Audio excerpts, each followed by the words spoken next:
to give such short shrift to India because it's actually much more complicated than China.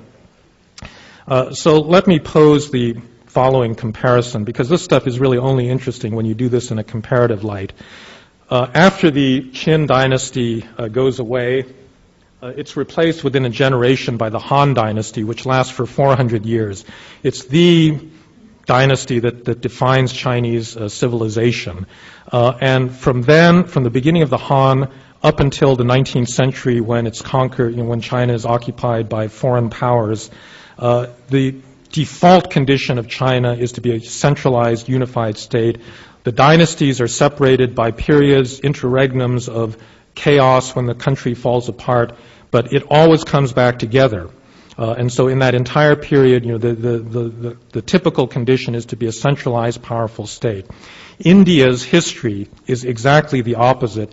Its default situation is to be a decentralized, relatively weak, unconcentrated collection of principalities, kingdoms, and so forth, punctuated by a couple of big empires, but even these empires were never as powerful as the ones achieved in China. So you had Ashoka's empire, the Mauryan empire, that was pretty much coterminous with the Qin empire in China, about the 3rd century BC. It's indicative of something about Indian society that even the memory of this empire was lost because there are no written records of it, unlike the case of China. And actually, even the knowledge that you had an empire that spanned most of the northern part of the subcontinent all the way down into the Deccan was actually lost in Indian historical memory until some British Orientalist was able to decipher these rock edicts of Ashoka, and then they realized that he actually had put together this extremely impressive empire. But it only lasted a couple of hundred years, and then it fell apart, and then you got this reduction into a bunch of squabbling, either tribal units or very small states. The second one was the Gupta Empire about 400 or 500 years later. But again, the Gupta Empire never unified more than, let's say, 2/3 of the subcontinent, even less than that. They only were able to do this in northern India, and southern India largely was outside of the control of any of these political authorities.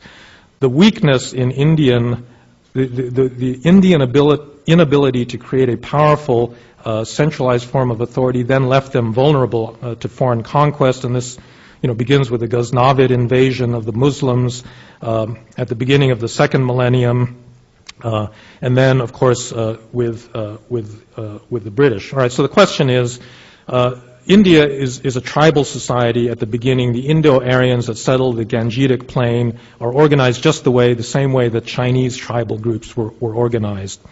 Same form of structure, same tendency to fissure, and so forth. And so why is it that in India you don't get powerful centralized states, and in China you do? Well, one possible answer is that the Indians never went through a prolonged period of military conflict the way the Chinese did.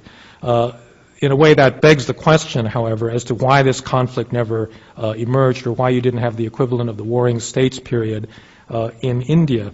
But I think that the far more important issue was the question of religion and religious ideology, which I think completely threw the Indian path of development off onto an extremely different kind of track, which I call the Indian detour, because what I'm trying to do is, this book is, if China is a paradigm, then you then have to explain why states did not resemble China in their political development.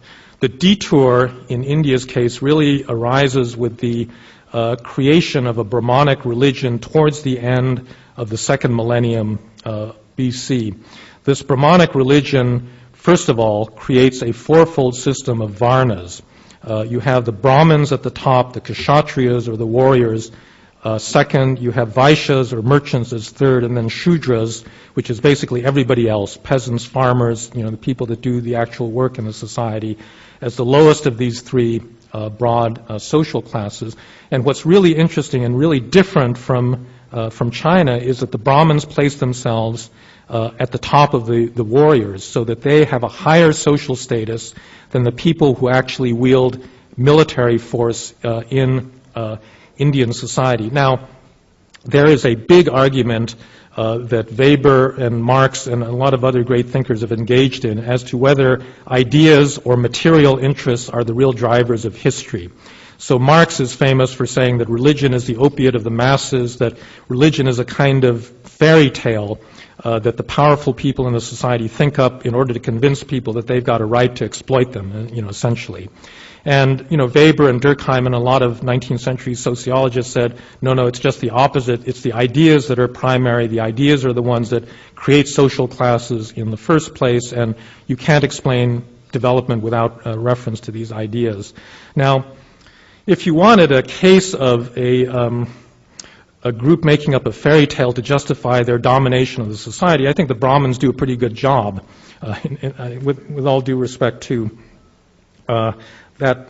I'm going to explain exactly what I mean by that. But if you think about this from an external point of view, the Brahmins place themselves at the top of this fourfold hierarchy, which means that every act from the humblest wedding ceremony or funeral all the way up to the investiture of a king requires a Brahmin priest to preside over it, and the legitimacy of any Indian monarch depends entirely on their being able to get the assent of the local Brahmin or the Brahmin in the king's court to go along with it. And so, in a sense, you can say, well, this was a religion that was made up to justify the social, awarding, the Brahmins were therefore awarding themselves this high social status and then making up this fairy tale to justify it.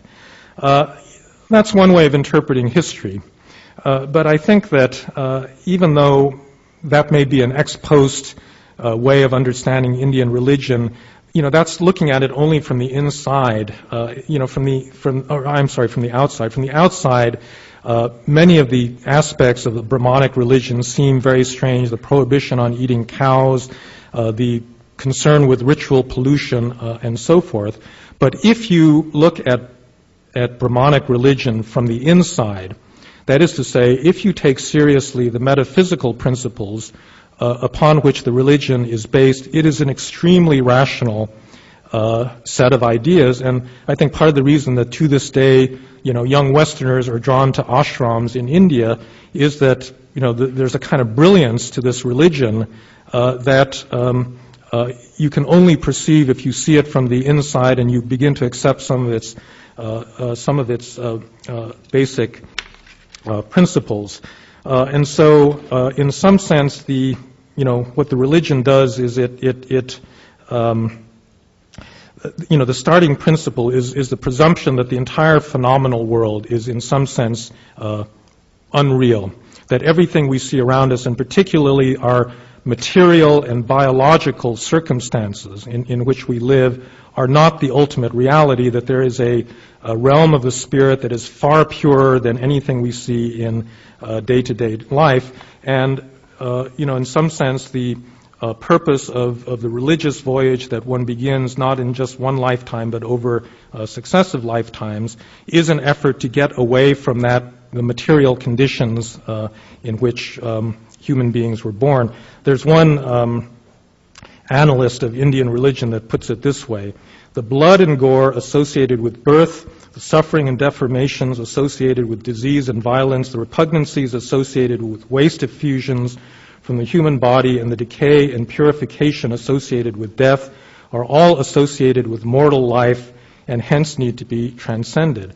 And every characteristic of Indian social structure, beginning with the caste system, can be understood in terms of that need to avoid ritual pollution on the assumption that our material biological lives are not actually, the true reality. And therefore, the entire structure of caste is based on the need to move as far possible in higher castes away from sources of ritual pollution. So therefore, tanners, undertakers, people that deal with dead animals are at the lowest part of the hierarchy, and those that don't have to deal with these biological realities are at the top of it. If you ask why Brahmins are vegetarians, Well, if you think about it, what does it mean to eat meat? You're eating a corpse, right? So think about that the next time you eat a cheeseburger. And so, in some sense, again, if you accept the metaphysical grounds of Indian religion, the entire social structure that emerges with all of the hierarchical organization of Indian society into castes makes actually perfect sense. And this then leads to extremely different conditions under which you try to form a state, because you are now forming a state in a society in which the people that deploy military force do not have a monopoly of legitimation. In China, the emperor worships his own ancestors, and he controls the priests that preside over the rituals. In Indian society, the ruler or the king does not control that. He has to rely on a class of Brahmins.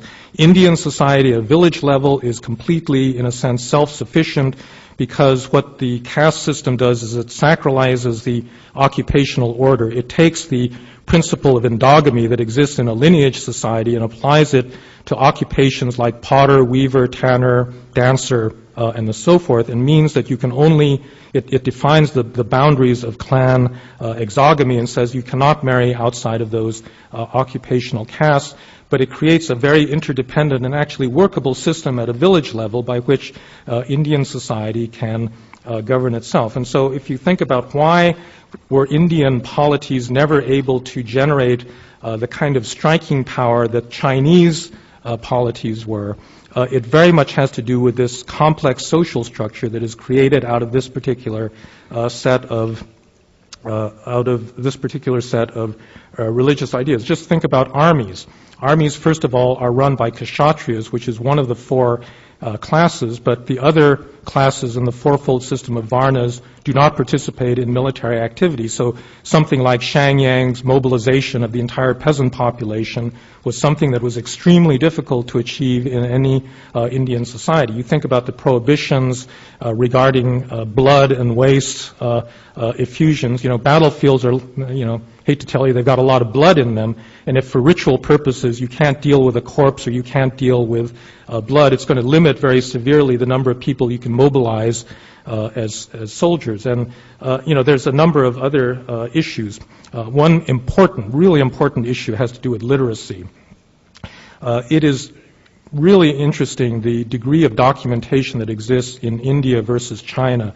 In China, going all the way back to the Shang and even the Jia dynasties, you have extensive written records of government interactions. In the Shang dynasty, you had a lot of oracle bones that were the shoulder bones of sheep in which bureaucrats would write their transactions, that we collected X number of taxes and sent them to, Lord so-and-so. There's virtually nothing like this that comes out of the comparable period of Indian history. And the reason for that was the Brahmins, first of all, maintained an oral tradition over the Vedic text. The Vedic texts were not written down until really kind of the end of the first millennium BC, in a sense that preserved the monopoly that the Brahmins exercised over ritual, because they had to then memorize all of the texts, and their children, their sons would then repeat the memorized texts, and it reinforced a segmentation of literary knowledge to a very narrow class of people. And even in later periods of Indian history, you don't get anything remotely like the extensive dynastic histories that you get in the case of China. And you think about running a large empire the size of the subcontinent, where bureaucrats do not have the ability to communicate through written language, all of their routine decisions. It just creates enormous, simple problems of public administration. So there's a number of other reasons, I think, why it's just been hard for any political order to really penetrate Indian society, given this kind of religiously legitimated social structure. So let me just conclude a little bit by talking about contemporary China and India, because I actually think that this early history tells you a lot about these two societies today. As we all know, China is a authoritarian regime, and India has been a democracy since